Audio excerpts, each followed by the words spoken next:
തുമ്പികൾ കരിന്തുമ്പികൾ ക്ഷുദ്രമാം കൊമ്പിനാലെ തുളക്കിൽ നിന്മാറിടം മന്ദിതോത്സാഹനാകാതവയോട് നന്ദി ചൊല്ലൂ വനമുളെ സൗമ്യമായി നോവു തിന്നും കരളിനെ പാടുവാനാവൂ നിത്യമധുരമായി ആർദ്രമായി. ജി ശങ്കരക്കുറുപ്പിന്റെ വനഗായകനിലെ കവിതയാണ്. ഈ കവിത ചൊല്ലാൻ കാരണമുണ്ട്. ഇങ്ങനെ എല്ലാവരും വേദനിപ്പിക്കുന്നു, എന്നെ വേദനിപ്പിച്ചാൽ ഞാൻ തിരിച്ചു വേദനിപ്പിക്കും, അങ്ങനെ അക്രമങ്ങൾ, വൈരാഗ്യം അതൊക്കെ ഇങ്ങനെ വളർന്നു വരുമ്പോഴാണ് വനമുള, അതിൻ്റെ ആ മുളയിലുള്ള ചെറിയ ചെറിയ ഹോൾസ്, അതിന്ന് മനോഹരമായ ഗാനം വരും അല്ലെ, മുളന്തണ്ടിൽ നിന്നുള്ള ഗാനം. അപ്പോൾ അതെങ്ങനെയാണ് വരുന്നത്? കരിന്തുമ്പികൾ അത് തുളയ്ക്കുമ്പോഴാണ്. അപ്പോൾ വേദനിക്കുമ്പോൾ നല്ല സൗമ്യനായിട്ട് അവയോട് നന്ദി ചൊല്ലണം. നോവു തിന്നും കരളിനെ പാടുവാനാവൂ നിത്യമധുരമായ ആർദ്രമായി. അതെ, എന്തായാലും നല്ലൊരു സന്ദേശമാണ്. അപ്പോൾ നമ്മൾ എല്ലാ പ്രിയപ്പെട്ട പ്രേക്ഷകർക്കും മോർണിംഗ് വാക്കിലേക്ക് സ്വാഗതം. എല്ലാ മലയാളികൾക്കും. അപ്പോൾ ഇന്നത്തെ ദിവസം എന്ന് പറയുന്നത് മാർച്ച് 4 ചൊവ്വാഴ്ചയാണ്, കുംഭം 20. ഇന്നത്തെ ദിവസത്തിന് ഒരു പ്രത്യേകത കൂടിയുണ്ട് സ്മിത ചേച്ചി. നമ്മുടെ ഈ മോർണിംഗ് വാക്കിന്റെ തീമുമായിട്ട് ഒരുപാട് അടുത്ത് നിൽക്കുന്ന ഒരു ദിവസമാണ്. അപ്പോൾ ദേശീയ പൊണ്ണത്തടി ദിനം എന്നാണ് പറയുന്നത്. പക്ഷേ എനിക്ക് അതിനെ പൊണ്ണത്തടി എന്ന് വിളിക്കാൻ താല്പര്യമില്ല. കാരണം അത് കേൾക്കുമ്പോൾ പലർക്കും മനസ്സിൽ വിഷമമുണ്ട്, അത് നെഗറ്റീവ് വേർഡാണ്. അതുകൊണ്ട് തന്നെ ദേശീയ ആരോഗ്യകരമായ ഭാരം നിലനിർത്തൽ ദിനം എന്ന് ഞാൻ അതിനെ കൺവേർട്ട് ചെയ്യാണ്. അപ്പോൾ പ്രിയപ്പെട്ട പ്രേക്ഷകരെ, രാവിലെ എഴുന്നേറ്റ് നടക്കുക, നല്ല ആഹാരം കഴിക്കുക, കാലറി കുറഞ്ഞ നമ്മുടെ ശരീരത്തിന് നല്ല ആഹാരം കഴിക്കുക, നല്ല ചിന്തകളിലേക്ക് പോവുക, നിങ്ങൾ ആരോഗ്യകരമായ ഭാരം സൂക്ഷിക്കുക എന്ന ഒരു ആഹ്വാനത്തോടു കൂടി നമ്മൾ ഒരു സൂപ്പർ പ്രഭാതം എല്ലാ പ്രിയപ്പെട്ട പ്രേക്ഷകർക്കും ആശംസിക്കുന്നു. പക്ഷേ പ്രധാനപ്പെട്ട വാർത്തകളുണ്ട്. ആദ്യം നമ്മൾ പോകുന്നത് ഹെഡ്ലൈൻസ്.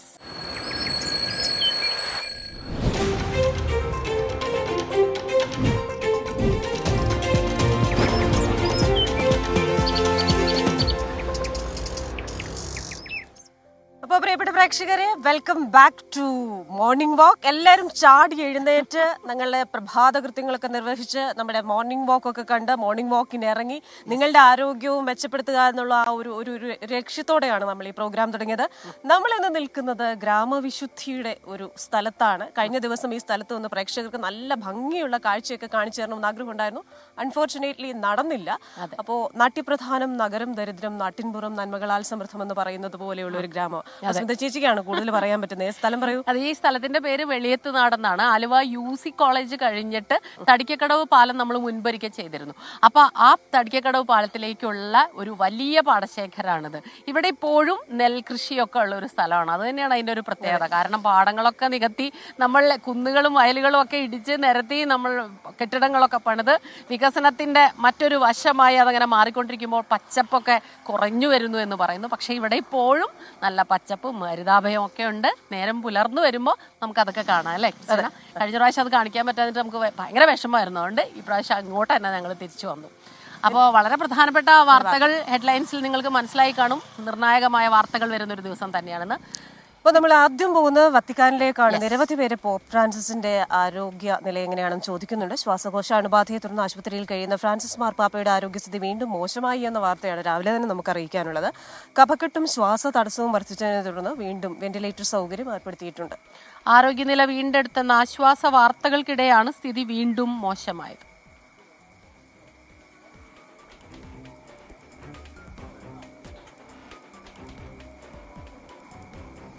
ഇനി നമ്മൾ കാസർഗോഡേക്ക് പോയി കഴിഞ്ഞാൽ അവിടെ ഒരു ദുഃഖവാർത്തയാണ്. അപ്പൊ നമ്മൾ നിൽക്കുന്നത് നെടുമ്പാശ്ശേരി വിമാനത്താവളത്തിനകത്തായതുകൊണ്ട് വിമാനം ഒരുപാട് ക്ലോസ് റേഞ്ചിൽ ഇങ്ങനെ പോകുന്ന കാഴ്ച ഇടയ്ക്കിടയ്ക്ക് കാണാൻ പറ്റും. അപ്പൊ നമ്മൾ പോകുന്ന ആ വാർത്ത, കാസർഗോഡ് മഞ്ചേശ്വരം വാമഞ്ചൂരിൽ കാർ ഡിവൈഡറിൽ ഇടിച്ച് പരിക്കേറ്റ അച്ഛനും മകനും അടക്കം 3 പേർ മരിച്ചു. പൈവളികെ ബായിക്കട്ട സ്വദേശികളാണ് മരിച്ചത്. വാഹനത്തിലുണ്ടായിരുന്ന കർണാടക ഉപ്പിനങ്ങാടി സ്വദേശി രത്തനെ ഗുരുതരമായ പരിക്കുകളോടെ മംഗലൂരുവിലെ ആശുപത്രിയിൽ പ്രവേശിപ്പിച്ചിട്ടുണ്ട്. അരുൺ പാറയ്ക്കലാണ് ചേരുന്നത് കാസർഗോഡ് നിന്ന് വിവരങ്ങളുമായി. Arun, morning. Arun, good morning എന്ന് പറയാൻ മനസ്സ് വരുന്നില്ല. രാവിലെ തന്നെ ഈ അപകടത്തിന്റെ വാർത്തയാണ്. ഡിവൈഡറിൽ ഇടിക്കുകയായിരുന്നു.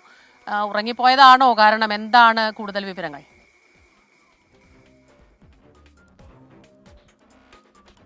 സ്മിത, ഇന്നലെ രാത്രി 10 മണിയോടുകൂടിയാണ് ഈ അപകട വാർത്ത നമ്മളെ തേടിയെത്തിയത്. വലിയൊരു അപകടമായിരുന്നു. ഞാനിപ്പോൾ നിൽക്കുന്നത് ആ സ്ഥലത്താണ്, ഈ അപകടമുണ്ടായ സ്ഥലത്താണ്. ഇത് ഈ ഷിറിയ മഞ്ചേശ്വരം പുഴയുടെ പാലത്തിൻ്റെ ഒരു കൈവരിയുടെ ആദ്യ ഭാഗമാണ്. ഇതിലിടിച്ചാണ് ഈ കാറ് തെറിച്ചത്. പോലീസിന്റെ പ്രാഥമികമായ നിഗമനമനുസരിച്ച് അമിത വേഗതയാണ് ഈ അപകട കാരണമെന്നാണ് പറയുന്നത്. നമുക്ക് ഈ ദൃശ്യങ്ങളിൽ കാണാവുന്ന പോലെ തന്നെ വലിയൊരു അപകടം, അതായത് അമിത വേഗത്തിലെത്തിയ കാറ് ഈ പാലത്തിൻ്റെ കൈവരിയിൽ ഇടിച്ചതിന് ശേഷം അത് തെറിച്ച് പല പീസുകളായി പല പാർട്സുകളായി ഈ കാർ ചിതറിത്തെറിച്ചതാണ് നമുക്ക് ആ ദൃശ്യങ്ങളിൽ കാണാൻ സാധിക്കുന്നത്. 50 മീറ്ററോളം ഈ കാറ് പോയി നിരങ്ങി മുന്നോട്ട് പോയിട്ടുണ്ട്. ഈ കാറിനകത്തുണ്ടായിരുന്ന ആളുകളൊക്കെ തന്നെ തെറിച്ച് പുറത്തേക്ക് വീണൊരു അവസ്ഥയിലായിരുന്നു. 3 പേരാണ് മരിച്ചത്. പൈവളിക ബായിക്കട്ട സ്വദേശികളായ ജനാർദ്ദന, മകൻ അരുൺ, ബന്ധു കൃഷ്ണകുമാർ എന്നിവരാണ് മരിച്ചത്. സംഭവ സ്ഥലത്ത് തന്നെ അവരുടെ മരണം സ്ഥിരീകരിച്ചിരുന്നു. നാട്ടുകാരൊക്കെ തന്നെ ഓടിക്കൂടി ഈ സ്ഥലത്തേക്ക് എത്തുമ്പോഴേക്കും ഇവരൊക്കെ പുറത്തേക്ക് തെറിച്ചു വീണൊരു അവസ്ഥയിലാണെന്നാണ് നാട്ടുകാർ പറയുന്നത്. ഇവിടെ പ്രധാനമായും ഒരു പാലമാണ്, ഇടുങ്ങിയ ഒരു പാലമാണ്, NHന്റെ പണി നടക്കുന്ന ഒരു പ്രദേശമാണ്. അതുകൊണ്ട് തന്നെ പല സ്ഥലങ്ങളിലുമൊക്കെ ബാരിക്കേഡുകൾ സ്ഥാപിച്ചിട്ടുണ്ട്. കഴിഞ്ഞ ദിവസം വന്ന വിവരമനുസരിച്ച് അങ്ങനെയുള്ള ഒരു ബാരിക്കേഡിൽ തട്ടിയാണ് ഈ അപകടമെന്നായിരുന്നു. പക്ഷേ ഇന്നിപ്പോൾ നമുക്ക് ഈ സംഭവ സ്ഥലത്തെത്തുമ്പോൾ മനസ്സിലാവുന്നത് അങ്ങനെ ഒരു ബാരിക്കേഡല്ല, ഇത് കാറിൻ്റെ അമിത വേഗതയാണ് എന്നൊരു പോലീസിൻ്റെ പ്രാഥമിക നിഗമനം പോലെ തന്നെ നമുക്കും അങ്ങനെ ഒരു നിഗമനത്തിലേക്ക് എത്താൻ സാധിക്കും. ഇപ്പോൾ ആ കാറിൻ്റെ ലൈറ്റൊക്കെ ഇവിടെ ചിതറിത്തെറിച്ച ഒരു അവസ്ഥ, പല പാർട്സുകളായിട്ടാണ് കാറ് തെറിച്ചിരിക്കുന്നത്. ഈ മരിച്ച ആളുകളുടെയും പരിക്കേറ്റ ആളുടെയൊക്കെ ചെരുപ്പുമൊക്കെ നമുക്ക് ഈ ദൃശ്യങ്ങളിൽ കാണാൻ സാധിക്കുന്നുണ്ട്. അത്രയും ഭീകരമായൊരു അപകടം, തീവ്രമായൊരു അപകടത്തിൻ്റെ ദൃശ്യങ്ങളാണ് നമുക്ക് ഇപ്പോൾ ഇന്ന് രാവിലെ നമുക്ക് ഈ സ്ഥലത്തെത്തുമ്പോൾ മനസ്സിലാവുന്നത്. എന്തായാലും 3 പേരുടെ മരണം സംഭവ സ്ഥലത്ത് തന്നെ സ്ഥിരീകരിച്ചു. അതിനുശേഷം രത്തൻകുമാർ, അദ്ദേഹം കർണാടക ഉപ്പിലങ്ങാടി സ്വദേശിയാണ്. അദ്ദേഹത്തെ മംഗലാപുരത്തെ ആശുപത്രിയിൽ പ്രവേശിപ്പിച്ചിട്ടുണ്ട്. ഈ കൃഷ്ണകുമാറിനെ മംഗലാപുരത്തേക്ക് കൊണ്ടാക്കാനുള്ള ഒരു ശ്രമത്തിനിടയിലാണ് ഈ അപകടം പറ്റിയതെന്നാണ് നമുക്ക് മനസ്സിലാക്കാൻ സാധിക്കുന്നത്. അതിൻ്റെ കൂടുതൽ വിവരങ്ങൾ പുറത്തു വന്നിട്ടില്ല. എന്തായാലും ഇവരുടെ മരിച്ച 3 പേരുടെയും മൃതദേഹങ്ങൾ ഈ മംഗലാപുരത്തെ മഞ്ചേശ്വരം മംഗൽപാടിയിലെ താലൂക്ക് ആശുപത്രിയാണുള്ളത്. നമുക്ക് ആ ദൃശ്യങ്ങളിലൊന്ന് കാണാൻ സാധിക്കും. ഇപ്പോൾ ഇവിടെ വെളിച്ചക്കുറവിൻ്റെ ഒരു പ്രശ്നമുണ്ട്. ആ കാറ് 50 മീറ്ററോളം നിരങ്ങി മുന്നോട്ട് പോയാണ് ആ കാറ് കിടക്കുന്നത്. കാറ് പൂർണ്ണമായും തകർന്ന മട്ടാണ്. കാറിൻ്റെ ടയറൊക്കെ ഒരു ഭാഗത്ത് ഈ പുഴയുടെ പാലത്തിൻ്റെ ഒരു ഭാഗത്ത് തെറിച്ചു പോയിട്ടുണ്ട്. കാറിൻ്റെ ദൃശ്യങ്ങൾ ഇതാണ് സ്മിത, ക്രിസ്റ്റീന. വലിയൊരു അപകടമാണ്. പൂർണ്ണമായും കാറ് തകർന്ന അവസ്ഥയിലാണുള്ളത്. ഇതിൽ നിന്നാണ് ആ 3 പേരും തെറിച്ച് പുറത്തേക്ക് വീണത്. രത്തനും പുറത്തേക്ക് തെറിച്ചു വീണ അവസ്ഥയിലായിരുന്നു എന്ന് പറയുന്നുണ്ട്. ഏതായാലും നമുക്ക് ആ ദൃശ്യങ്ങൾ, കാറിൻ്റെ ദൃശ്യങ്ങൾ കണ്ടാൽ തന്നെ അപകടത്തിൻ്റെ തീവ്രത എത്രത്തോളം ഉണ്ട് എന്ന് മനസ്സിലാക്കാൻ സാധിക്കുന്നുണ്ട്. പൂർണ്ണമായും കാറ് പാടെ തകർന്ന ഒരു നിലയിലാണ് ഇപ്പോൾ ഉള്ളത്. അമിത വേഗതയാണ് ഈ അപകട കാരണം എന്നാണ് പോലീസും പ്രാഥമികമായി പറയുന്നത്. നിലയിലാണ്. ആ ദൃശ്യങ്ങൾ വളരെയധികം ഞെട്ടിക്കുന്നത് തന്നെയാണ്. ഈ ഡിവൈഡറിൽ ഇടിച്ചാണ് അപകടമുണ്ടായത്. അമിത വേഗമാണ് ഈ അപകടത്തിന് കാരണമുണ്ടായത് എന്നാണ് ഏറ്റവും പുതുതായി ലഭിക്കുന്ന വിവരം. കഴിഞ്ഞ ദിവസം അത് ഡിവൈഡർ അല്ല, ബാരിക്കേഡാണ് എന്നൊക്കെ ഉണ്ടായിരുന്നെങ്കിലും അതങ്ങനെയല്ല. ആ ദൃശ്യങ്ങളിൽ നിന്ന്, അവിടെ സ്ഥലത്തു നിന്ന് തന്നെയാണ് അരുൺ നമുക്ക് റിപ്പോർട്ട് നൽകുന്നത്. അപ്പോൾ അമിത വേഗം തന്നെയാകാം കാരണം. കൂടുതൽ വിവരങ്ങൾ ഇനി വരും മണിക്കൂറുകളിൽ നമുക്ക് ലഭിക്കുകയും ചെയ്യും. കൊല്ലത്തേക്ക് പോകണം. അവിടെ ഒരു കാറ് കത്തിച്ചിട്ടുണ്ട്. എന്താ സംഭവം എന്ന് നോക്കാം. യൂത്ത് കോൺഗ്രസ് നേതാവിന്റെ കാറാണ് കത്തിച്ചിട്ടുള്ളത്. അപ്പൊ അത് എന്തെങ്കിലും രാഷ്ട്രീയ പകലോ മറ്റോ അതിന്റെ പുറകിലുണ്ടോ എന്നൊക്കെ അറിയേണ്ടിയിരിക്കുന്നു. കൊല്ലത്ത് യൂത്ത് കോൺഗ്രസ് നേതാവിന്റെ കാറിന് തീയിട്ടു. തേവലക്കര യൂത്ത് കോൺഗ്രസ് മണ്ഡലം പ്രസിഡന്റ് ജോയ്മോൻ അരിനെല്ലൂരിന്റെ കാറാണ് കത്തിച്ചത്. അരുൺരാജ് ചേരുന്നുണ്ട്. അരുൺരാജാണ് കൊല്ലത്ത് നിന്ന് വരുന്ന. Arun, good morning. എന്താണ് സംഭവിച്ചത്? എന്താ അരുണായി ഈ കൊച്ചു കേരളത്തിൽ സംഭവിക്കുന്നത്? എന്താ സംഭവം?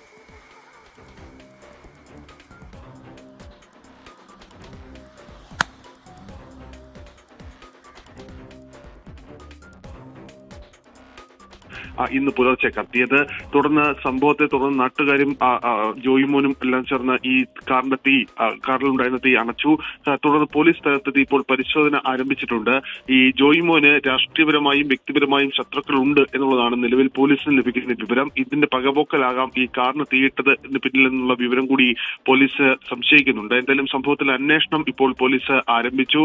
കഴിഞ്ഞ കുറച്ചധികം നാളുകളായി രാഷ്ട്രീയ സംഘർഷം അടക്കം നിലനിൽക്കുന്ന മേഖലയാണ്. അതുകൊണ്ട് കനത്ത പോലീസ് വിന്യാസം തന്നെ ഈ മേഖലയിൽ ഇപ്പോൾ പോലീസ് ക്രമീകരിക്കുകയും ചെയ്തിട്ടുണ്ട്.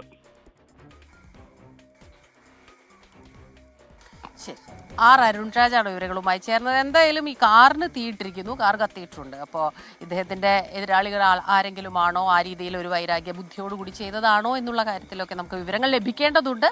അത് ഇന്നിപ്പോൾ പുലർന്നു വരുന്നേ ഉള്ളൂ. കുറച്ചുകൂടെ കഴിയുമ്പോൾ ആ വിവരങ്ങളും ലഭ്യമാകുമെന്ന് പ്രതീക്ഷിക്കുന്നു. ഇനി നമ്മൾ താമരശ്ശേരിയിലെ വാർത്തയിലേക്ക് പോയാൽ കോഴിക്കോട് താമരശ്ശേരി മുഹമ്മദ് ഷഹബാസ് കൊലപാതകത്തിൽ കൂടുതൽ വിദ്യാർത്ഥികളുടെ പങ്ക് അന്വേഷിക്കുകയാണ് പോലീസ്. നേരിട്ട് പങ്കെടുത്തത് 5 വിദ്യാർത്ഥികളാണെങ്കിലും കൂടുതൽ പേർ ആസൂത്രണം ചെയ്തതിൽ ഉൾപ്പെട്ടിട്ടുണ്ടെന്നാണ് സൂചന. കൊലപാതകം നടക്കുന്ന സമയത്ത് ഉണ്ടായിരുന്നവരുടെയും വാട്സാപ്പ് ഗ്രൂപ്പിൽ ഉൾപ്പെട്ടിരുന്ന കുട്ടികളെക്കുറിച്ചും പോലീസ് അന്വേഷിച്ചു വരികയാണ്.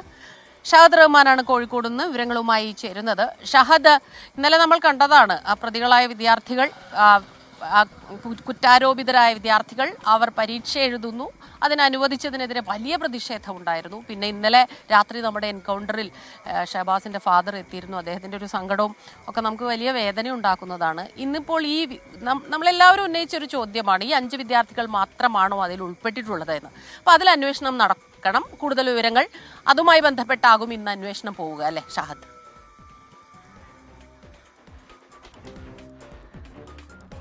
തീർച്ചയായും സ്മിത, അതുപോലെ തന്നെ ക്രിസ്റ്റീന. കാരണം കേരളത്തെ ഒന്നാകെ പിടിച്ചു കുലുക്കിയ ഒരു കൊലപാതകമായിരുന്നു ഷഹബാസിൻ്റെത് എന്നുള്ള കാര്യത്തിൽ യാതൊരുവിധ സംശയവുമില്ല. അപ്പോൾ തുടക്കം മുതൽ ഈ കേസിൽ 5 വിദ്യാർത്ഥികളുടെ പേരുകളാണ് പ്രധാനമായിട്ടും ഉയർന്നു കേൾക്കുന്നത്. അപ്പം ആ വിദ്യാർത്ഥികളായിരുന്നു ഇന്നലെ പരീക്ഷ എഴുതുകയും ചെയ്തിട്ടുണ്ടായിരുന്നത്. അതിനെ തുടർന്നാണ് വലിയ രീതിയിലുള്ള പ്രതിഷേധമൊക്കെ ഇന്നലെ ജില്ലയിൽ അരങ്ങേറിയിട്ടുണ്ടായിരുന്നത്. അപ്പോൾ നിലവിൽ പോലീസ് സംശയിക്കുന്നത് എന്താണെന്ന് വെച്ചാൽ ഈ 5 വിദ്യാർത്ഥികൾ മാത്രമല്ല ഈ കൊലയിലേക്ക് നയിച്ചത് എന്നുള്ളൊരു കാര്യമാണ്. കാരണം ഇതിനോടകം തന്നെ ഇൻസ്റ്റഗ്രാമിലെയും അതുപോലെ തന്നെ വാട്സപ്പിലെയും ഒക്കെ ചാറ്റ് പുറത്തു വന്നിട്ടുണ്ട്. അപ്പോൾ ഈ ചാറ്റിലും അതുപോലെ തന്നെ ഈ ഗ്രൂപ്പിലും ഒക്കെ ആസൂത്രണത്തിൽ പങ്കെടുത്തത് 5 കൂടുതൽ വിദ്യാർത്ഥികളുണ്ട്. CCTV ദൃശ്യങ്ങളിൽ മാത്രമാണ് 5 വിദ്യാർത്ഥികളെ കാണാൻ സാധിച്ചിട്ടുള്ളൂ. അപ്പോൾ ഈ ആസൂത്രണത്തിൽ കൂടി പങ്കെടുത്ത വിദ്യാർത്ഥികളെ പ്രതി ചേർക്കാൻ ഇപ്പോൾ പോലീസ് നീക്കം ആരംഭിച്ചിട്ടുണ്ട് എന്നുള്ളതാണ് നമുക്ക് മനസ്സിലാക്കാൻ സാധിക്കുന്നത്. പക്ഷേ നിലവിലെ സാഹചര്യത്തിൽ വിദ്യാർത്ഥികളായതുകൊണ്ട് തന്നെ അവരിൽ നിന്നും മൊഴിയെടുക്കൽ ഇപ്പോൾ സാധ്യമല്ല. കാരണം പരീക്ഷ നടക്കുകയാണ്.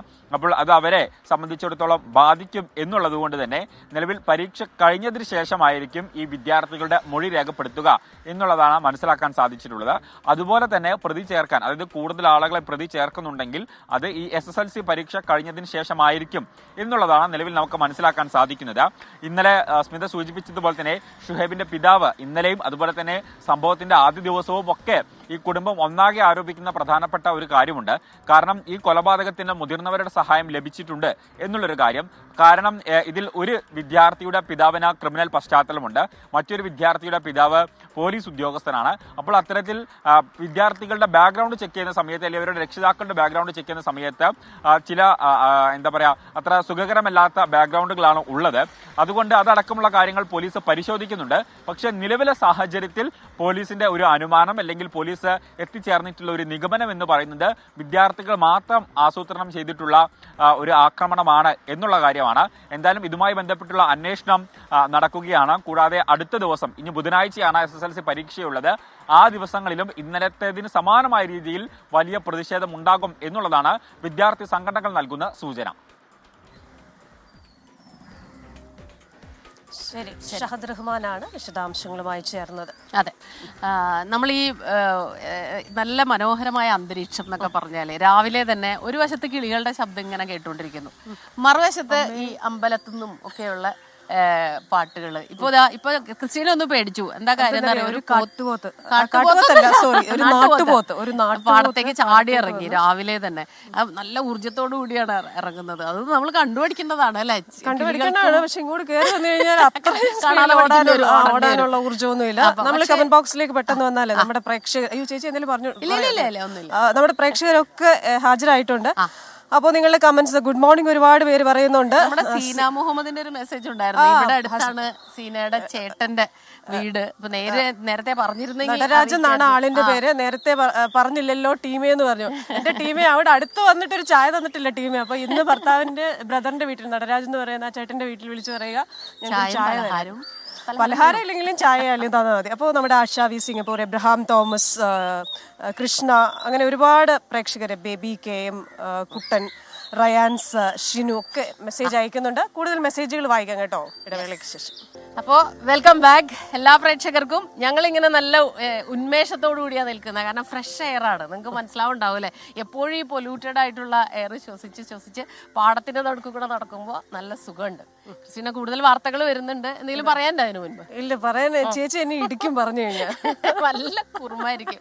എന്താ പറയാ, രാവിലെ ചേച്ചി ഇത് പറഞ്ഞില്ലേ നമ്മുടെ കവിത, അപ്പൊ ചോദിച്ചു കഴിഞ്ഞാൽ എനിക്ക് അപ്പൊ തന്നെ ഇടി കിട്ടും. അപ്പൊ ചേച്ചി പറഞ്ഞു എങ്ങനെയാണ് ഈ മനോഹര സംഗീതം വരുന്നത്? അപ്പൊ ഞാൻ മനസ്സിൽ വല്ല ഊബറോ ഓട്ടോയോ വിളിച്ചായിരിക്കും. അപ്പൊ നമുക്ക് വാർത്തയിലേക്ക് പോകാം. അതെ, നമ്മൾ ഇന്ന് നിയമസഭയിൽ ഇന്നലെ നമ്മൾ കണ്ടതാണല്ലേ. അത് നല്ല സത്യം പറഞ്ഞാല് വലിയ ഓരോ വാക്കുതർക്കം ഉണ്ടായിരുന്നെങ്കിലും അതിനൊരു റീസൺ ഉണ്ടായിരുന്നു. അത് നമ്മൾ എല്ലാവരും കേരളം മുഴുവൻ ആഗ്രഹിക്കുന്ന ഒരു റീസൺ ആണ്. മയക്കുമരുന്നിനെതിരെ, ലഹരിക്കെതിരെ, അക്രമങ്ങൾക്കെതിരെ എല്ലാവരും ഒറ്റക്കെട്ടായി നിൽക്കണം. ആ രീതിയിൽ കാര്യങ്ങൾ സംസാരിച്ചപ്പോൾ അവസാനം ഒരു സമവായത്തിൽ എത്തുന്നത് പോലെയാണ് പ്രതിപക്ഷ നേതാവ് പറയുന്ന കാര്യങ്ങൾ. അതിനോട് വളരെ പോസിറ്റീവായിട്ട് മുഖ്യമന്ത്രി പ്രതികരിച്ചു. പക്ഷെ അതിനു മുമ്പ് ചില തർക്കങ്ങളൊക്കെ ഉണ്ടായി എന്നുള്ളത് ശരിയാണ്. ഇന്നിപ്പോൾ നിയമസഭയിൽ എന്തെല്ലാം വിഷയങ്ങളാണ് വരിക, അതാണ് ഏറ്റവും പ്രധാനം അല്ലെ. നമ്മൾ ആ അപ്ഡേറ്റിലേക്ക് പോയാൽ സെക്രട്ടേറിയറ്റിന് മുന്നിലെ ആശാ വർക്കേഴ്സിന്റെ രാപ്പകൽ സമരം 23-ാം ദിവസം. CITU നേതാവിന്റെ അപകീർത്തി പരാമർശത്തിനെതിരെ പ്രതിഷേധമുണ്ടാകും. ആശാ വർക്കേഴ്സിന്റെ സമരത്തെ പിന്തുണച്ച് BJP പ്രവർത്തകരും പ്രതിഷേധിക്കും. ഇന്ന് അപ്പൊ ഞാൻ നിയമസഭയിൽ അത് ഇന്ന് ഉന്നയിക്കുന്നുണ്ട്. അപ്പൊ ഞാൻ ആ വാർത്തയെ കുറിച്ചാണ് ഇപ്പൊ പറഞ്ഞത്. പക്ഷെ അതിനു മുൻപ് ആശാ വർക്കേഴ്സിന്റെ ഈ വാർത്ത ഇപ്പൊ ഇന്നലെ CITU നേതാവ് വളരെ നിഷേധാർഹമായ അല്ലെങ്കിൽ വളരെ പ്രതിഷേധാർഹമായ ഒരു പരാമർശം നടത്തിയിരുന്നു. അപ്പൊ അതിലൊക്കെ ഇന്ന് വലിയ പ്രതിഷേധം അവർക്കുണ്ട് അല്ലെ. അപ്പൊ ആരാണ് ചേരുന്നത്? ഉമേഷ് ബാലകൃഷ്ണനാണ് ചേരുന്നത്. Umesh, good morning. ഉമേഷ്, ഇന്നലെ എന്നല്ല, ഇത്രയും ദിവസങ്ങളായി ആശാ വർക്കേഴ്സിന്റെ സമരം, അതിനോടുള്ള സംസ്ഥാന സർക്കാരിന്റെ സമീപനം, അതിനെതിരെ വലിയ പ്രതിഷേധം വിവിധ കോണുകളിൽ നിന്ന് വരുന്ന സമയത്താണ് ഇന്നലെ ഇപ്പോൾ ഈ CITU നേതാവ് ഒരു വിവാദ പരാമർശം നടത്തിയിട്ടുണ്ട്. അപ്പൊ ഇതിലെല്ലാം തന്നെ അവർക്ക് വലിയ പ്രതിഷേധമുണ്ട്. ഇന്ന് ഏത് രീതിയിലാണ് ആ പ്രതിഷേധങ്ങൾ? Good morning. എന്തായാലും ഇന്നും നിയമസഭയിൽ ആശാ വർക്കേഴ്സിന്റെ സമരം വലിയ ശക്തമായി തന്നെ പ്രതിപക്ഷം ഉന്നയിക്കും. ഇന്നലെ ശ്രദ്ധ ക്ഷണിക്കുന്ന വിഷയം ഭരണകക്ഷി MLA തന്നെ കൊണ്ടുവരികയും പക്ഷേ സർക്കാർ തീരുമാനങ്ങളെ ന്യായീകരിക്കുന്ന മറുപടിയായിരുന്നു ആദ്യം വീണ ജോർജ് പറഞ്ഞത്. പക്ഷേ അതിനുശേഷം പ്രതിപക്ഷ അംഗങ്ങൾ ചോദ്യങ്ങളായി ഉന്നയിക്കുകയും അതിൽ ഈ സർക്കാർ നിലപാട് വിമർശനങ്ങൾ ഉണ്ടാവുകയും ചെയ്തു. എന്തായാലും ഇന്ന് അടിയന്തര പ്രമേയമായി വിഷയം നിയമസഭയിൽ അവതരിപ്പിക്കാനാണ് ഇപ്പോഴത്തെ ആലോചന. അങ്ങനെയാണെങ്കിൽ അടിയന്തര പ്രമേയത്തിൽ തന്നെ അവതരണ സമയത്ത് തന്നെ CITU നേതാക്കളുടെ അപകീർത്തികരമായ പരാമർശങ്ങൾക്കെതിരെ വലിയ വിമർശനങ്ങൾ ഉണ്ടാകാനുള്ള സാധ്യതയുമുണ്ട്. ഒപ്പം സർക്കാരിനെതിരെയും വിമർശനങ്ങൾ ഉണ്ടാകാൻ സാധ്യതയുണ്ട്. കാരണം കഴിഞ്ഞ ദിവസങ്ങളിൽ മഴയത്ത് ടർപോളിൻ പോലും കെട്ടി അവർക്ക് അവിടെ സെക്രട്ടേറിയറ്റിന് മുന്നിൽ ഇരിക്കാൻ അനുവദിക്കാത്ത പോലീസിന്റെ ക്രൂര നടപടിക്കെതിരെയും വിമർശനം ഉണ്ടാകാൻ സാധ്യതയുണ്ട്. എന്തായാലും ആരോഗ്യമന്ത്രി വീണ ജോർജ് ആയിരിക്കും ഇതിന് ഈ വിഷയം അടിയന്തര പ്രമേയമായി ഉന്നയിച്ചാൽ മറുപടി പറയാൻ സാധ്യത. അതേസമയം ആശാ വർക്കേഴ്സിന്റെ സമരം 23-ാം ദിവസത്തിലേക്ക് കടന്നു. ഇന്നലെ ആശാ വർക്കേഴ്സിന്റെ നിയമസഭാ മാർച്ച് ഉണ്ടായിരുന്നു. ഇന്ന് ആശാ വർക്കേഴ്സിനെ പിന്തുണച്ച് BJPയുടെ മാർച്ചുണ്ട്. BJP ജില്ലാ കമ്മിറ്റി സെക്രട്ടേറിയറ്റിലേക്ക് മാർച്ച് നടത്തുന്നുണ്ട്. 11 മണിക്കാണ് BJP ജില്ലാ കമ്മിറ്റിയുടെ മാർച്ച്. BJP സംസ്ഥാന അധ്യക്ഷൻ K. സുരേന്ദ്രൻ ഉദ്ഘാടനം ചെയ്യുകയും ചെയ്യും. ക്രിസ്റ്റീന. ശരി, ഉമേഷ് ബാലകൃഷ്ണനാണ് വിവരങ്ങളുമായി നമുക്കൊപ്പം ചേർന്നത്. അതെ, ഇനി നമ്മൾ മറ്റൊരു വാർത്തയിലേക്ക് പോയാൽ ആലപ്പുഴയിൽ നിർമ്മാണത്തിലിരുന്ന എലിവേറ്റഡ് ബൈപ്പാസ് ഹൈവേയുടെ 4 ഗർഡറുകൾ തകർന്നു വീണ സംഭവത്തിൽ ദേശീയപാത അതോറിറ്റിയും ജില്ലാ ഭരണകൂടവും പോലീസും പ്രത്യേക അന്വേഷണം ആരംഭിച്ചു. IIT-കളിൽ നിന്നുള്ള വിദഗ്ധർ ഉൾപ്പെടെ സംഘവും സ്ഥലം സന്ദർശിക്കും. ഗർഡറുകൾ സ്ഥാപിച്ചതിലെ പിഴവാണ് അപകടത്തിന് കാരണം എന്നാണ് പ്രാഥമിക നിഗമനം. 3 ആഴ്ച മുൻപ് കൂറ്റൻ ക്രെയിനുകൾ ഉപയോഗിച്ചാണ് പില്ലറുകൾക്ക് മീതെ ഗർഡറുകൾ സ്ഥാപിച്ചത്.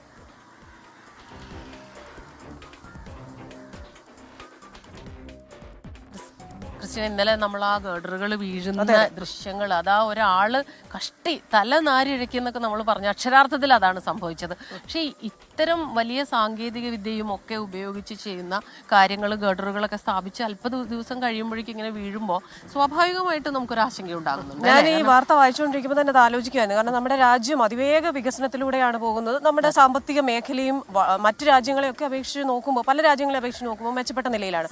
അപ്പോൾ ഈ വികസനത്തിന്റെ ഭാഗമായുള്ള നിർമ്മാണ പ്രവർത്തനങ്ങൾ രാജ്യമൊട്ടാകെ തകൃതിയായി നടക്കുകയാണ്. പക്ഷെ പലയിടങ്ങളിലും പാലം നിർമ്മാണത്തിനിടെ തകരുന്നു, ഇങ്ങനെയുള്ള വാർത്തകൾ വരുന്നു. അപ്പോൾ നമ്മൾ ഈ സ്പീഡിലുള്ള വികസനം എന്നുള്ളതിലേക്ക് വരുമ്പോൾ അതിന്റെ സുരക്ഷ എത്രത്തോളം ശ്രദ്ധിക്കുന്നു എന്നതൊരു ചോദ്യമാണ്. അതെ, സുരക്ഷയെ കുറിച്ച് പറഞ്ഞാണ്. ഇപ്പോഴാണ് ഇന്ന് ദേശീയ സുരക്ഷാ ദിനമാണ്, നാഷണൽ സെക്യൂരിറ്റി. നമ്മുടെ പ്രേക്ഷകരിൽ ആരോ ദിലീപ് PC അത് ഓർമ്മിപ്പിക്കുകയും ചെയ്തു. നമ്മൾ അതിന്റെ ഒരു റിപ്പോർട്ടൊക്കെ തയ്യാറാക്കിയിട്ടുണ്ട്. അത് 6 മണിയുടെ ഇല്ലെങ്കിൽ 7 മണിയുടെ ബുള്ളറ്റിൻ ഇല്ലെങ്കിലും അത് കൊടുക്കും. അപ്പോൾ ഇനി നമ്മൾ പോകേണ്ട വാർത്ത, കേന്ദ്ര സർക്കാർ കേരളത്തോട് അവഗണന തുടരുന്നു എന്നാരോപിച്ച് CPIM-ന്റെ നേതൃത്വത്തിൽ കൽപ്പറ്റ പോസ്റ്റ് ഓഫീസ് ഉപരോധിക്കും.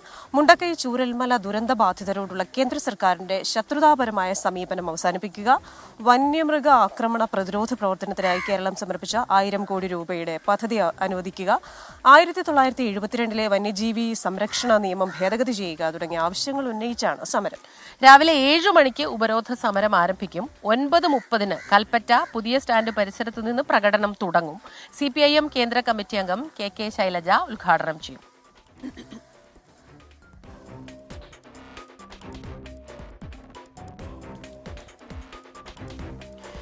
കഴിഞ്ഞ പ്രാവശ്യം നമ്മൾ പറഞ്ഞില്ലേ, നമ്മൾ ഈ വെളിയത്നാട് ഈ പാടം അത് പ്രേക്ഷകരെ കാണിക്കണം എന്ന് കരുതിയിട്ട് പറ്റിയില്ല. വളരെ സീരിയസ് ആയിട്ടൊരു വാർത്ത വന്നില്ലേ. പക്ഷെ ഇന്നിപ്പോൾ നോക്കിക്കോ, നേരം വെളുത്ത് വരുമ്പോൾ ഈ പാടം നിങ്ങൾക്ക് കാണാൻ പറ്റുന്നുണ്ടോ? നമ്മളത് കൃത്യമായിട്ട് എടുക്കുന്നുണ്ട്. എല്ലാ ഭാഗത്തു നിന്നും ചെറിയൊരു ചുവപ്പുരാശിയുണ്ട് ആകാശത്ത്. ബ്യൂട്ടിഫുൾ വ്യൂ ആണ്. അതെ, ആകാശം ഓരോ സമയത്ത് ഓരോ ഷെയ്ഡിലല്ലേ വരുന്നത്. ഒരു മനോഹരമായ ചിത്രകാരൻ പെയിന്റിങ്ങിൽ മാറ്റങ്ങൾ വരുത്തുന്നത് പോലെ രാവിലെ നമ്മൾ കണ്ട ആകാശം, അതിൽ നിന്ന് ആ ഷെയ്ഡ് ഇങ്ങനെ വ്യത്യാസമായി വരുന്നു. നമ്മുടെ ചിത്ര സിനിമയിലെ പാട്ടൊക്കെ ഓർമ്മ വരുന്നല്ലേ, പാടം പൂത്ത കാലം പാടാൻ വന്നു നീയും അല്ലേ? അതെ അതെ, ഞാനും കൂടെ പാടണമെന്നൊക്കെ ഉണ്ട്. പക്ഷെ പാടി ആകെ ഞാനിങ്ങനെ വണ്ടിയിൽ പോകുമ്പോഴേ തനിച്ചു പോകുമ്പോ ഞാൻ ഉറക്കപ്പാടും. കാരണം മറ്റുള്ളവരാരും പ്രശ്നത്തിന് വരില്ലല്ലോ. എന്റെ വിചാരം ഞാൻ നന്നായിട്ടാ പാടണേന്ന്. ചിലപ്പോ പാട്ട് നിന്ന് പോകുമ്പോഴാണ് എനിക്കുള്ള ഒരു സൂചനയാണെന്ന് തോന്നുന്നു. അല്ല, ലക്ഷ്യം നന്നായി പാടുന്നുണ്ട്. നമ്മുടെ എൻ്റെ ഒരു സുഹൃത്ത് കുറച്ച് ദൂരെ ഇരുന്ന് ഇങ്ങനെ നമ്മളെ വീക്ഷിച്ചുകൊണ്ടിരിക്കുകയാണ്. അപ്പൊ ഞാൻ ഊബറിന്റെ കാര്യം ചോദിച്ചപ്പോൾ എനിക്ക് മെസ്സേജ് അയച്ചിരിക്കുന്നു, ഊബർ ഓട്ടോ വിളിച്ച് ആരാ വന്നത്, ജിനിലാണ്. അപ്പൊ ജിനിലിനോട് ഞാൻ ആ മറുപടി പറഞ്ഞുതരാം ഇതിന് ശേഷം സമാധാനമായിട്ട്. ഓക്കെ, നമുക്ക് അടുത്ത വാർത്തയിലേക്ക് പോകണമെന്ന് നമ്മുടെ പ്രൊഡ്യൂസർ പറയുന്നുണ്ട്. പത്തനംതിട്ട തിരുവല്ല ശ്രീവല്ലഭ ക്ഷേത്രത്തിൽ ആന ഇടഞ്ഞ സംഭവത്തിൽ 4 പേർക്കെതിരെ വനം വകുപ്പ് കേസെടുത്തു. ക്ഷേത്ര മാനേജർ, അസിസ്റ്റന്റ് കമ്മീഷണറുടെ ചുമതല വഹിക്കുന്ന ഉദ്യോഗസ്ഥ, ആനയുടമ, പാപ്പാൻ എന്നിവർക്കെതിരെയാണ് കേസെടുത്തിട്ടുള്ളത്. ക്ഷേത്രത്തിലെ ദേവസ്വം ബോർഡ് ഉപദേശക സമിതി പിരിച്ചുവിടുകയും ചെയ്തിട്ടുണ്ട്. പത്തനംതിട്ടയിൽ നിന്ന് എ. ജയശങ്കറാണ് വിശദാംശങ്ങളുമായി ചേർന്നത്. ജയശങ്കർ, എന്താണ് കൂടുതൽ വിവരങ്ങൾ? Good morning. ക്രിസ്റ്റിന, കഴിഞ്ഞ ദിവസമാണ് ഇത്തരത്തിൽ ക്ഷേത്രത്തിൽ ഉത്സവത്തിനിടെ ആന ഇടയുന്ന ഒരു സംഭവം ഉണ്ടായത്. ഇതിൽ 6ഓളം പേർക്ക് പരിക്കേൽക്കുകയും ചെയ്തിരുന്നു. പിന്നാലെയാണ് ഇപ്പോൾ ഈ സംഭവത്തിൽ വനം വകുപ്പ് കേസെടുത്തിരിക്കുന്നത്. 4 പേർക്കെതിരെയാണ് കേസ്. ക്ഷേത്ര മാനേജർ, അസിസ്റ്റന്റ് കമ്മീഷണറുടെ ചുമതല വഹിക്കുന്ന ഉദ്യോഗസ്ഥ, ഈ ആനയുടെ ഉടമ, പാപ്പാൻ എന്നിവർക്കെതിരെയാണ് ഇപ്പോൾ കേസെടുത്തിരിക്കുന്നത്. വനം വകുപ്പ് ഇതുമായി ബന്ധപ്പെട്ട തുടർ നടപടികൾ ഇന്ന് തന്നെ ആരംഭിക്കും. ഒപ്പം തന്നെ ഈ നാട്ടുകാരുടെ ഉൾപ്പെടെ പരാതിയിൽ ദേവസ്വം ബോർഡും ചെറിയ നടപടികളൊക്കെ ആരംഭിച്ചിട്ടുണ്ട്. ക്ഷേത്രത്തിലെ ദേവസ്വം ബോർഡ് ഉപദേശകർ തൽക്കാലം പിരിച്ചുവിടാൻ തീരുമാനമെടുത്തിട്ടുണ്ട്. ഒപ്പം തന്നെ ഉത്സവത്തിന്റെ നടത്തിപ്പ് ദേവസ്വം ബോർഡ് നേരിട്ട് ഏറ്റെടുക്കുകയും ചെയ്തിട്ടുണ്ട്. കഴിഞ്ഞ ദിവസം ഈ ആനയിടയിലുമായി ബന്ധപ്പെട്ട് വലിയ തോതിലുള്ള ചട്ടലംഘനങ്ങൾ നടന്നു എന്ന് നാട്ടുകാരുൾപ്പെടെ വലിയ ആക്ഷേപം ഉന്നയിച്ചിരുന്നു. കളക്ടർക്കും SP-ക്കും ഉൾപ്പെടെ ഈ വിഷയത്തിൽ അന്വേഷണം ആവശ്യപ്പെട്ട് നാട്ടുകാർ പരാതി നൽകിയിരുന്നു. ഈ സാഹചര്യത്തിലാണ് ദേവസ്വം ബോർഡിന്റെ നടപടി. എന്തായാലും ഇക്കാര്യത്തിൽ ദേവസ്വം ബോർഡിന്റെ ഭാഗത്ത് തുടർ നടപടികൾ ഉണ്ടാകും. വനം വകുപ്പും അവരുടേതായ ചട്ടലംഘനവുമായി ബന്ധപ്പെട്ട മേൽ നടപടികൾ സ്വീകരിക്കും. ക്രിസ്റ്റീന.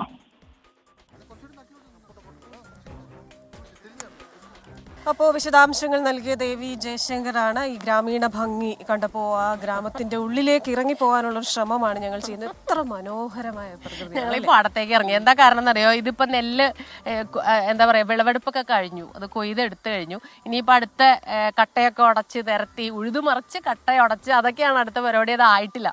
അപ്പൊ നല്ല രസമുണ്ട്. അധികം ചെളിയൊന്നും ഇല്ല. ഇറങ്ങി അല്ലെ, ഉണങ്ങി കിടക്കുന്നു. നല്ല ചൂടല്ലേ ഇപ്പൊ. 1-2 മഴകൾ പഴയ ഓർമ്മയൊക്കെ വരും. പപ്പയുടെ വീട്ടിലെ പാടമുണ്ട്. അപ്പൊ ഇതുപോലെ കൊയ്ത്തൊക്കെ കഴിയുമ്പം രാത്രിയിൽ നമ്മളെ ഏറുമാടം പോലെ കിട്ടുമല്ലോ, അവിടെ പോയി കട്ടൻ കാപ്പിയും കപ്പയും കാന്താരി ഉടച്ചതും ഒക്കെ, അമ്മച്ചി ഉണ്ടാക്കി തരുന്ന കാന്താരി ഉടച്ചതും ഒക്കെ കൂട്ടി കഴിക്കുന്ന ആ ഒരു ഓർമ്മ. ഒരുപാട് ഓർമ്മകൾ. ഇങ്ങനെ ഓടിക്കളിക്കും ഇവിടെ ഇങ്ങനെ കിടക്കുമ്പോ. പിന്നെ ഇങ്ങനെ കൊയ്യാനും മെതിക്കാനും ഒക്കെ കിട്ടുന്ന ചേച്ചിമാരുടെ കഥകളൊക്കെ കേട്ട് അവരുടെ കൂടെ ഇങ്ങനെ നടക്കും. ആ ഓർമ്മകളൊക്കെ ഈ പ്രഭാതത്തിൽ വരുന്നുണ്ട്. നമ്മൾ വയനാട്ടിലേക്ക് ഒന്ന് പോയാലോ? അതെ, ദേശീയപാതയിൽ കാട്ടുപോത്തിറങ്ങി വൈത്തിരി ലക്കിടിയിലാണ്. ഏറെ നേരം റോഡിൽ നിലയുറപ്പിച്ച കാട്ടുപോത്ത് വനമേഖലയിലേക്ക് തിരികെ പോയി. സുർജിത്ത് അയ്യപ്പത്താണ് ചേരുന്നത് വിവരങ്ങളുമായി. Surjit, good morning. ഇന്നിപ്പോ കാട്ടുപോത്താണ്. ഓരോ ദിവസവും ഓരോന്നാണ്. വയനാട്ടുകാരുടെ കാര്യം പറയുമ്പോൾ നമുക്ക് വലിയ വിഷമമാണ്. ഈ കാട്ടുപോത്ത് ഉപദ്രവകാരിയാണോ? എന്താണ് അടുത്ത പരിപാടി? ക്രിസ്റ്റീന, അർദ്ധരാത്രിയാണ് കാട്ടുപോത്ത് ദേശീയപാതയിൽ ഇറങ്ങിയത്. അത് വൈത്തിരി മേഖലയിലാണ്. വൈത്തിരിക്കപ്പുറം ലക്കിടി ഹണി മ്യൂസിയം ഒക്കെ ഉണ്ട്. അതിന്റെ പരിസരത്തായിട്ടാണ് ഈ കാട്ടുപോത്തിന്റെ സാന്നിധ്യം ഉണ്ടായിരുന്നത്. അതായത് ആ പ്രദേശത്തു കൂടി ഇങ്ങനെ റോഡിലൂടെ തന്നെ പോവുകയാണ്. ഈ പ്രദേശം ഒരു ഭാഗം വനമാണ്. വനമേഖലയിലേക്ക് വനമേഖലയിൽ നിന്ന് സ്ഥിരം വന്യമൃഗങ്ങൾ ഇറങ്ങി വരുന്ന ഒരു രീതിയുണ്ട്. നേരത്തെ അത് ഇതിന് അടുത്തുള്ള പ്രദേശത്ത് ഈ കടുവയുടെ സാന്നിധ്യം ഉണ്ടായിരുന്നു നാട്ടുകാർ പറയുന്നുണ്ടായിരുന്നു. ദേശീയപാതയുടെ ഏതാണ്ട് അകലെയായി കടുവയുടെ സാന്നിധ്യം ഉണ്ടായിരുന്നു നേരത്തെ നാട്ടുകാർ പറയുന്നുണ്ടായിരുന്നു. അതിനിടയിലാണ് ഇത്തരത്തിൽ ഒരു കാട്ടുപോത്ത് കൂടി ഇറങ്ങിയിരിക്കുന്നത്. കഴിഞ്ഞ ദിവസം ഈ പരിസരത്ത് തന്നെ നേരത്തെയും കാട്ടുപോത്തിനെ കണ്ടിട്ടുണ്ട്. ആ കാട്ടുപോത്ത് തന്നെയാണ് ഇത് എന്നുള്ള കാര്യത്തിൽ സംശയവും നിലനിൽക്കുന്നുണ്ട്. എന്തായാലും അർദ്ധരാത്രിയാണ് ഇത് ഇറങ്ങിയത്. പക്ഷേ ദേശീയപാതയിൽ മറ്റ് പ്രശ്നങ്ങളൊന്നും ഈ കാട്ടുപോത്ത് ഉണ്ടാക്കിയിട്ടില്ല. അതിങ്ങനെ കറങ്ങി നടന്ന് അതിനുശേഷം അത് കാട്ടിലേക്ക് കയറിപ്പോകുന്ന ഒരു അനുഭവമാണ് ഉണ്ടായിട്ടുള്ളത്. ഒരുപക്ഷെ ജനവാസ മേഖലയിൽ ഇത്തരത്തിൽ വന്യമൃഗങ്ങൾ ഇറങ്ങുന്നത് ഒരു തരത്തിൽ ഒരു ആശങ്കയ്ക്ക് ഇടയാക്കുന്നുണ്ട്. എന്തായാലും വനമേഖല, തോട്ടമേഖല ഉൾപ്പെടെയുള്ള പ്രദേശങ്ങളിൽ ആ പരിസരത്തു നിന്നുമാണ് ഇങ്ങനെ കാട്ടുപോത്തുകൾ ഇറങ്ങി വരുന്നത് എന്നുള്ളതാണ് പറയുന്നത്. ഇപ്പോ പ്രശ്നമൊന്നുമില്ല, തിരികെ കയറിപ്പോയി എന്നാണ് സുർജിത്ത് റിപ്പോർട്ട് ചെയ്യുന്നത്. നമ്മളിതാ നേരത്തെ പറഞ്ഞില്ലേ, ഇടയ്ക്കിടയ്ക്ക് ഇങ്ങനെ താഴ്ന്നു പറക്കുന്ന വിമാനങ്ങൾ കാണാം. കാരണം തൊട്ടടുത്താണ് നെടുമ്പാശ്ശേരി എയർപോർട്ട്. പണ്ട് ഈ എയർപോർട്ട് വന്ന സമയത്തുള്ള കാര്യങ്ങളൊക്കെ ആലോചിക്കായിരുന്നു. എപ്പോൾ കണ്ടാലും എത്ര കണ്ടാലും മതിയാവില്ല. കടല്, ആന, ഇത് ഫ്ലൈറ്റ് അല്ലെ, വിമാനം. അത് അപ്പൊ നമ്മൾ ഇത്ര ആഴ്ന്നു പറക്കുമ്പോഴേ ഇതൊക്കെ വന്ന സമയത്ത് എനിക്ക് തോന്നുന്നു ഞാനൊക്കെ ഹൈസ്കൂൾ കഴിഞ്ഞ സമയത്ത്, ഡിഗ്രിക്ക് പഠിക്കുന്ന സമയത്താണെന്ന് എൻ്റെ ഒരു ജനിച്ചിട്ടില്ല കേട്ടോ. എനിക്ക് ഓർമ്മയില്ല കേട്ടോ. ഈ നെടുമ്പാശ്ശേരിയിലൊക്കെ ഒരുപാട് സുഹൃത്തുക്കൾ ഉണ്ടായിരുന്നു. അവരുടെയൊക്കെ സ്ഥലമൊക്കെ എടുത്തു പോകുന്നതും അങ്ങനെ പിന്നെ ഈ ഫ്ലൈറ്റ് വന്ന് ഇത്രയും താഴ്ന്നു പറക്കുമ്പോൾ ആദ്യത്തെ ദിവസങ്ങളിലൊക്കെ നമുക്ക് വലിയ അത്ഭുതവും ആകാംക്ഷ അതിപ്പോഴും ഉണ്ട് അല്ലേ. അപ്പൊ അരുൺ അവിടെ നിന്ന് പറഞ്ഞ ഡെസ്കിൽ നിന്ന് പറഞ്ഞിട്ടുണ്ട് ബ്രേക്ക് എടുക്കണമെന്ന്. വലിയ വെയിറ്റ് ഒന്നും ഇല്ലല്ലോ, എടുത്തേക്കാം ബ്രേക്ക്.